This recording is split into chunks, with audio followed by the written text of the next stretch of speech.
আরে হারামজাদা বক্তা, হযরত আলী মুসলমান হয়েছেন 12 বছর বয়সে। জিন্দেগিতে কোনোদিন তিনি মদের বোতল স্পর্শ করেন নাই। আব্বাসী হুজুর এই কথাগুলো আপনারা তোর বাপ ইহুদিরা তোরে যা খাওয়াইলো আর তুই তাই বললি? একবার চিন্তা করলি না কার সামনে কথা বলিস? হযরত আলী 12 বছর বয়সে মুসলমান হয়েছেন আর ওনার জন্ম হয়েছে কাবার ভিতরে। এই জন্য পৃথিবীর ইতিহাসে একজন মহিলা যার নেফাসের রক্ত বের হয় নাই তিনি হযরত আলীর মা। কারণ হযরত আলী জন্ম নিয়েছেন বাইতুল্লাহর ভিতরে, নেফাসের রক্ত বের হলে কাবা নাপাক হবে, আল্লাহ তা হইতে দেন নাই। সুবহানাল্লাহ, সুবহানাল্লাহ। সে আলীকে নিয়ে মন্তব্য, হযরত আলী নাকি মাতাল হয়ে তারপর মাগরিব নামাজে দাঁড়াইছেন। আমি তো বহু আগেই এই হাইব্রিড বক্তাগুলোরে কাফের ফতোয়া দিয়েছি। তো আব্বাসী হুজুর আপনি আসলে পড়ালেখা করে আলেম হয়েছেন না আসলে গোবর ঘুষি খায় খেরকুটা খায় আপনি আলেম হয়েছে? আমার তো বুঝে আসে না। হযরত আলী 12 বছর বয়সে ইসলাম গ্রহণ করেছেন, এটা সত্য কথা। মদ কত বছরে কত হিজরিতে হারাম হয়েছে এটা কি আপনি জানেন? এই মদটা আগে সবাই পান করত, এটা কি আপনি জানেন? হযরত আলীর মানে ইসলাম গ্রহণ করার পর 20 বছর পরে মদ হারাম হয়েছে। মদ হারাম হয়েছে 7ম হিজরিতে। আর আল্লাহ রাসূল সাল্লাল্লাহু আলাইহি ওয়াসাল্লাম যখন নবুয়ত পায় তারপর সেই বছরেই কিন্তু হযরত আলী কিন্তু ইসলাম গ্রহণ করেছিলেন 12 বছর বয়সে। তো আপনার হচ্ছে মদিনাতে 13 বছর না মক্কাতে 13 বছর ছিলেন, মদিনায় হিজরত করে 7ম বছরে মদ হারাম হয়। তো 13 আর সাথে কত হলো হুজুর সাহেব? 20 বছর। তার মানে কি হযরত আলী ইসলাম গ্রহণ করার পরও 20 বছর পরে মদ হারাম হয়েছিল। মদটা হারাম কিভাবে হয়েছিল তা কি আপনি জানেন? না আমাকে বলে দিতে হবে। মদটা কিন্তু 3 ধাপে হারাম হয়েছিল। প্রথম ধাপটা কেমন ছিল?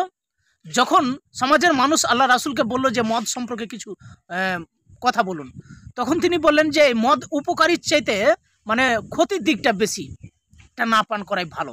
তখন সমাজের কিছু সংখ্যক মানুষ এই মানে যেহেতু শারীরিক ক্ষতি হবে এই কারণে, বেশি যেহেতু ক্ষতি এই কারণে কিছু মানুষ মদটাকে ছেড়ে দিল।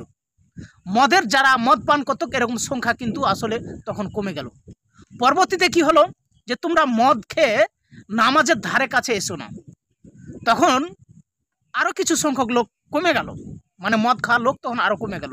তখন কিছু কিছু মানুষ একটা কৌশল অবলম্বন করলে কি যে জোহরের নামাজ আদায় করে এসে তারপরে মদ খেত, আবার আসরের টাইম যখন হয়তো মদের গন্ধটা শেষ হয়ে যেত আবার মুখ হাত ফ্রেশ হয়ে আবার নামাজ আদায় করতো, পরে আবার মদ খেত। মোট কথা নামাজ সালাত শেষ করে এসে মদ খাইত।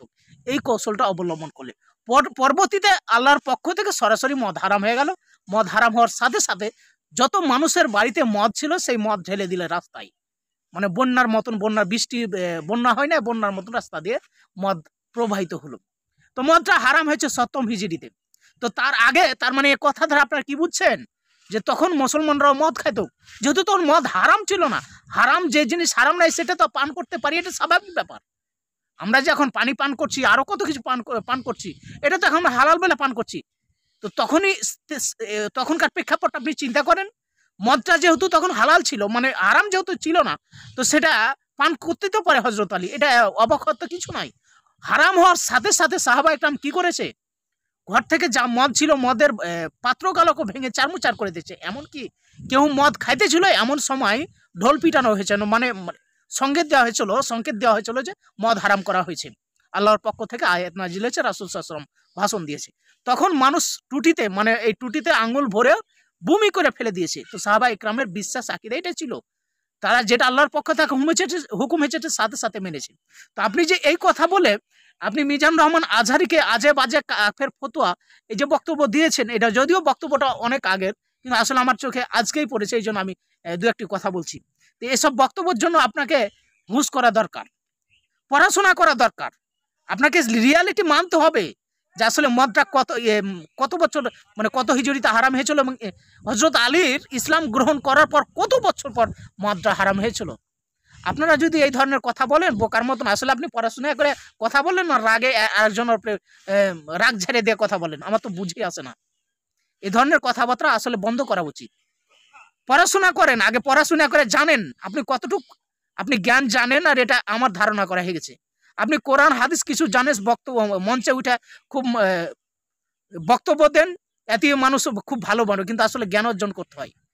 আপনি যে এই রিয়ালিটি আপনার এই ধারণাই নাই মনে হয়, যদি ধারণা থাকতো তো আপনি এই কথা বলতেন না। অতি বিশ্বাসী আর অন্ধবিশ্বাসী হয়েন না। হজরত আলীকে সবাই শ্রদ্ধা করে, মিজানুর রহমান আজহারিকে শ্রদ্ধা করেন, আমরা শ্রদ্ধা করি না। তবে বাস্তবতাকে মেনে নিতে হবে, তখন মদ হারাম ছিল না বাবাজি।